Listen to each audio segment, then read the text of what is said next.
Le gouvernement de Michel Barnier a 1 mois. Et en 1 mois, les sujets n'ont pas manqué pour qu'il affiche ses divisions. D'abord, dès le premier jour, entre le ministre de la Justice, Didier Migaud, et celui de l'Intérieur, Bruno Retailleau.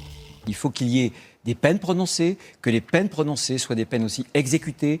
Il faut construire des prisons. Ça n'est pas mon domaine, mais j'en parlerai très librement avec Didier Migaud. Il veut des sanctions fermes et rapides pour les délinquants. Qu'allez-vous lui répondre ? Il doit savoir que la justice est indépendante dans notre pays et que c'est quelque chose qui est essentiel dans une démocratie. Bruno Retailleau sème aussi la zizanie au sein du gouvernement avec cette formule dans les pages du JDD. L'état de droit, ça n'est pas intangible ni sacré. L'état de droit, c'est le respect de nos lois qui protègent chaque citoyen de l'arbitraire.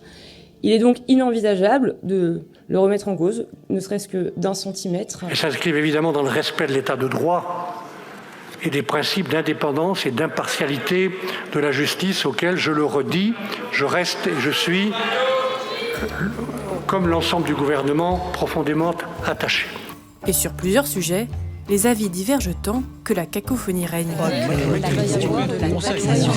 Comme par exemple sur la hausse des taxes sur le gaz, soutenue par la ministre Agnès Pannier-Runacher.